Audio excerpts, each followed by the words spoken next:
Good evening, ladies and gentlemen. Welcome to Drugs Milan Unboxing. I'm going to be chatting now about what I think is the most intriguing fight in a busy weekend of boxing. And I'm not talking about the main event of that evening at the Hard Rock Stadium in Miami, but it's going to be Canelo Alvarez against Avni Yildirim. I think I can't see anything that Yildirim can do to beat Alvarez, so that's sort of like Alvarez against Rocky Fielding to me. But the main supporting bout, that is intriguing to me, because we have Julio Cesar Martinez defending his WBC flyweight championship against McWilliams Arroyo from Puerto Rico. Now, Julio Cesar Martinez, 17-1, 13 knockouts. He had a big breakout here, came from almost nowhere in 2019 when he beat Andrew Selby, brother of Lee Selby, stopped him in Mexico to get a shot at the WBC flyweight title, which was held by Charlie Edwards. He was on his way to stopping Edwards with body shots. At first it was announced as a stoppage with victory, but he landed an extra body blow as Edwards was on the ground, and we got declared a no contest. He effectively robbed himself from victory. And then he won the vacant title in his next fight. Edwards moved up. He didn't want anything more of that smoke from Martinez. And then he stopped former champion Christopher Rosales in 9 rounds. And he became officially, at least, the WBC flyweight champion of the world. Made 2 defenses since.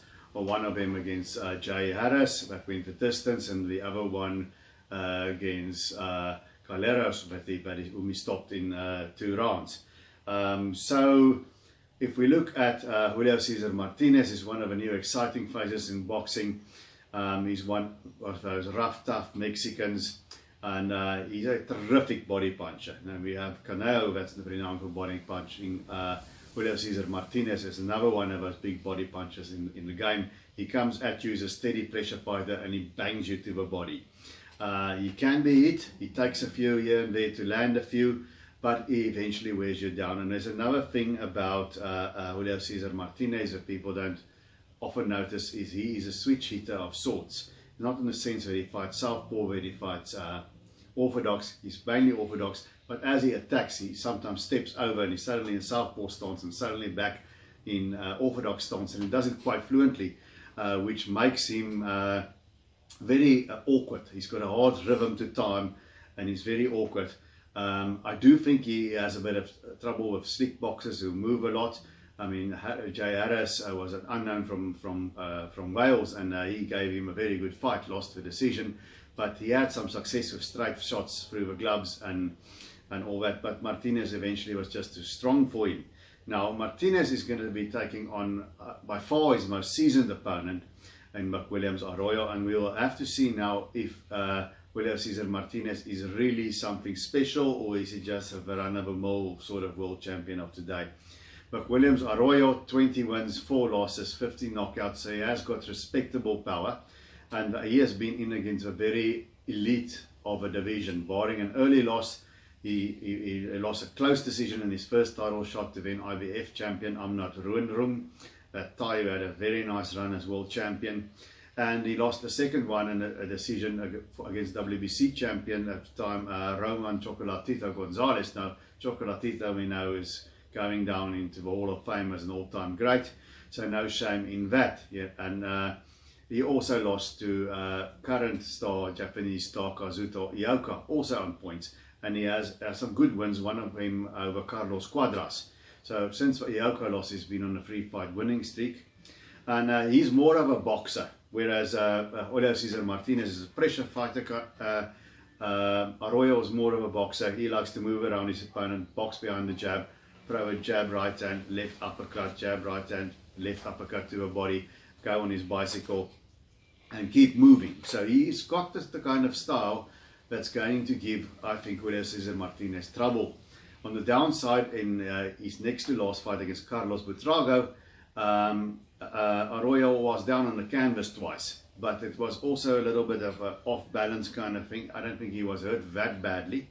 That's a little danger sign going up against a big banger like Julio Cesar Martinez. But I do think that McWilliams Arroyo, people shouldn't count him out. He is capable upsetting the odds against Julio Cesar Martinez. Question is he going to? I think he's going to have some success, just like Jay Harris did. And Martinez will have to be at his very best, and I think he will be. So I expect McWilliams Arroyo to start well, maybe win around here and there, but the power and especially the body work of Julio Cesar Martinez, Arroyo might try to avoid it, but some of it he's going to catch. So I think Julio Cesar Martinez, the body work, and that is going to get to McWilliams Arroyo later in the fight. And it will be very interesting to see if Julio Cesar Martinez can make a statement, stop McWilliams Arroyo late in the fight, or maybe even early. I'll be quite surprised if he does it early. Late won't surprise me. However, I think McWilliams Arroyo is a very wily veteran. He's only mostly, except for one defeat, lost against the very best guys. He's beaten some good guys, better guys than Carlos Cuadras is better than anyone Julio Cesar Martinez has beaten thus far. So I think he has enough savvy to survive, but I think he's once again going to be the bridesmaid, and I think Julio Cesar Martinez is going to prevail by decision. So that's how I see that main supporting bout on Canelo against Yildirim. I think don't sleep on it, don't miss that fight. But until we see each other again, let me know in the comments section what you think. Please hit the subscribe button if you feel so inclined.